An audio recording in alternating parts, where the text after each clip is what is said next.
Welcome to another episode of the Supply Chain Ambassador podcast. I am your host, Bruno, helping you navigate the world of supply chain in a fun and engaging way, giving you top-notch insights and knowledge direct from industry professionals. On today's podcast, I wanted to share an industry perspective. When the government of Canada awards a contract to a Canadian company, how does that benefit communities and the people in Canada? Well, let's find out with today's guest.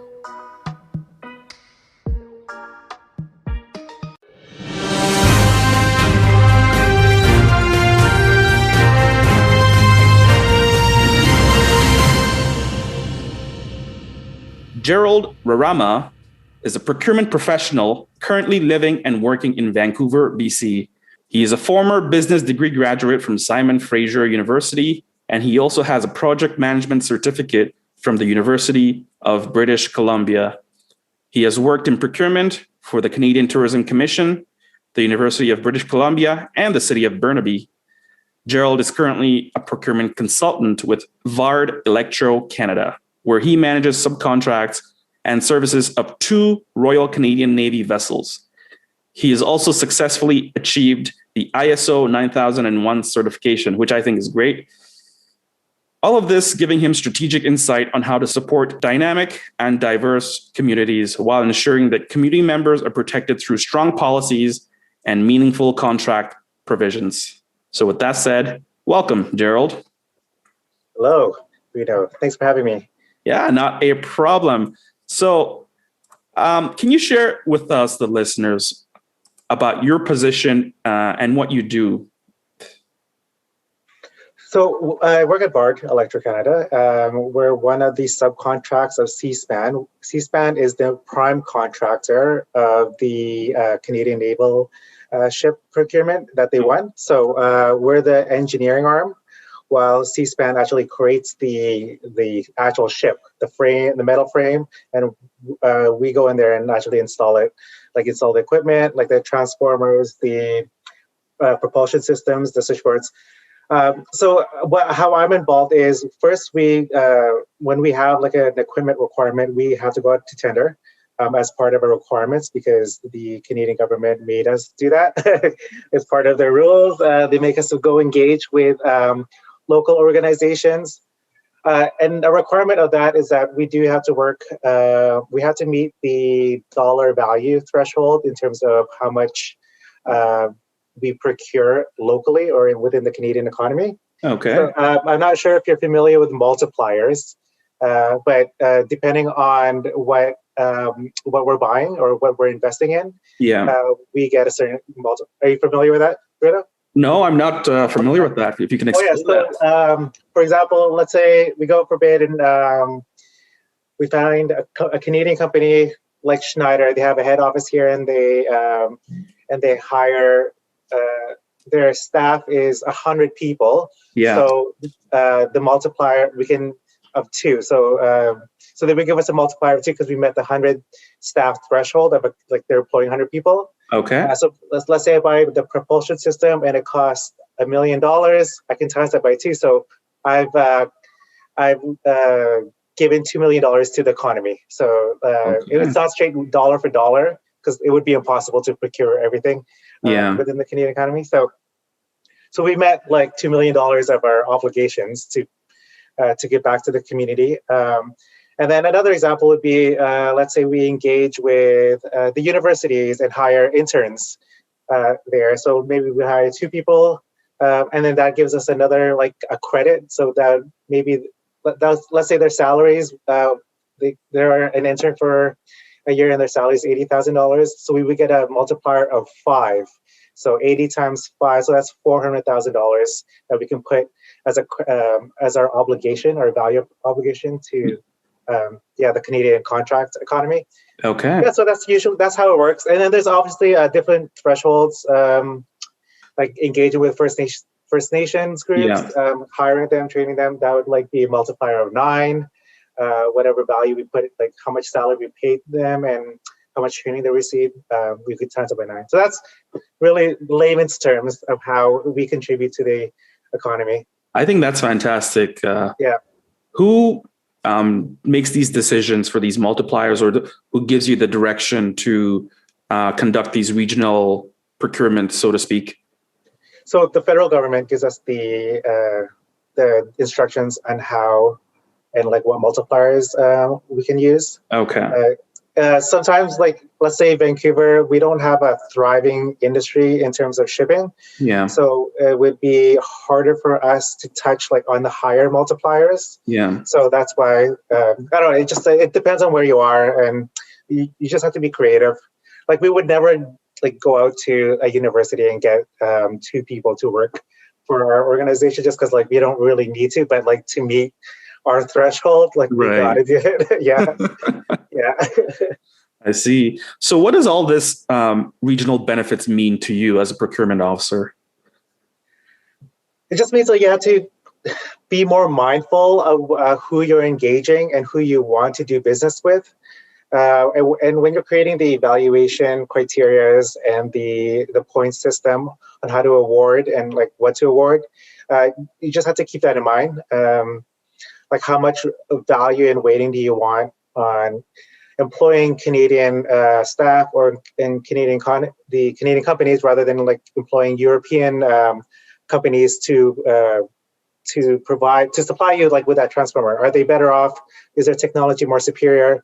You're just trying to find a balance because generally, it's like we haven't matured in terms of our shipping industry, and Europe has matured so much. So we would never buy like a propulsion system from Canada just because like it wouldn't work out that way. But yeah, so we would, and that's why we got to be creative in like terms of like other engagements. Like maybe we can hire a First Nation staff to do work for us for like installation, even though that would have been a project that we would have given to the supplier of that equipment. Like, I'll get them to do it. But yeah, so that's just finding what more balances. It's a lot more administration work and more discovery stages. Okay. And do you have some idea of how you do reach out to these regional groups? Like you said, it's part of the planning stages. So I'm assuming that while you're planning for your sourcing, your contracting, you make a note that, okay, we're going to reach out for this category of people because we want them involved in this procurement, right? Is that how you would explain it? Yes, correct. Well, it just depends on, first and foremost, we depend on the actual equipment, like how much of the equipment and the installation and all the services, like the meat of the work. Yeah. Like, and then everything else after that, then you would decide like, how do we meet our $20 million cap? So there's forums and there's like websites who specialize in like them just having a consortium of staff or teams or companies that are local that would help us. Sometimes you can hire a consultant to give you like, hey, we need to hit $20 million and we can do this much. Are you able to help us? Like, can you find a company for us? Yeah, so it doesn't take up too much of our resources. It just depends on how much time and how much staff we have to help with that project. Yeah. I see. And can you speak to some of the challenges that you face when conducting regional-based procurement? So it's really hard to find that actual the requirements that we need, like specific requirements locally, and we're constantly trying to like educate ourselves on certain techniques and just so that we are able to do it rather than hiring an external, like a international company to do it. So there's a lot of in-house training involved because we can't find the person locally to do it. So we have to train people within our organization and send them off to a training camp and do it themselves. I see. Yeah. I think that's fantastic. And especially nowadays that the world is becoming a smaller place, smaller in the terms of given the past election down in the States where there was a big focus on investing within your own boundaries, right? Within your own. Buy America, right? Yeah. How have you found the pandemic affecting your procurement and your regional aspirations? Well, it definitely has benefits for sure. Like a private organization would never try to do these kind of outreaches to other local economy, but Yeah, so there's a right now. It looks like C-SPAN is tightening on some of these contracts, and they're trying to do more things in-house. A lot of the engineering items, because it is costing us as a subcontractor of C-SPAN to outsource to Canadian, like the local economy, and it's costing us way more money than it should. Right? Okay. With all these restrictions. Yeah, so it really affects the taxpayer at the end of the day. Okay. Yeah. So how can Canada do better? Yeah, I honestly think it would be like a feasibility assessment, even though that would probably cost a lot of money, but it would be good to assess on like what industries and what organizations exist in that province, within that municipality. Like, are they actually able to like stimulate the economy? And if not, then how much is that going to cost Canada? So yeah, more like a lot of more pre-planning than anything else. Yeah. Yeah. I know the government of Canada certainly has certain avenues such as social procurement and green procurement initiatives that it's really pushing to really help build up our local economy. So I'm sure I'll have a guest come on the podcast to speak to that, so we can sort of get some more insight on what's happening behind the scenes. Yeah, and that's a cost to Canada too, right? So for them to actually be certified in whatever eco certification there is or standard. Yeah. I noticed that like for when I try to engage with like shared services when I was working at the Canadian Tourism Commission, me getting a quote on my own as part of the organization, or also shared services with Public Works as well. Like the prices are way higher with shared services rather than like me going out on a tender on my own. Okay. That's what I noticed. Yeah. Oh, that's interesting. Where do you see the trends leading when we continue to invest in these regional economies? Well, the goal of having these two ships built was to stimulate the shipbuilding industry in Canada. Yeah. Maybe that's what's going to happen now that we have a works yard here that builds ships. We're going to bid for more international contracts. Yeah. And that'll stimulate the economy now that we have a good base here and we're developing the expertise. So I think it'll be good for BC, and it'll drive a lot of economy for just the shipbuilding industry in general. Okay, perfect. Yeah. Any call to actions to listeners? Any particular message that you want to convey to listeners? For people working in the procurement field, well, I noticed generally that public procurement is going more toward this whole social consciousness or social procurement. Yeah. So they're eventually going to include sustainability as an evaluation criteria in all their RFPs. We did that with UBC. It was always like at least 5%. Was it? So if you are mindful of that and just keep an eye out for organizations you can reach out to get ahead of the game and just engage with the ones that you think are socially responsible. Yeah. Benefit everyone. Yeah. I think that's great. Okay, wonderful. Well, I've asked all the questions I needed to ask today. I just want to thank you for coming in to do this podcast with me.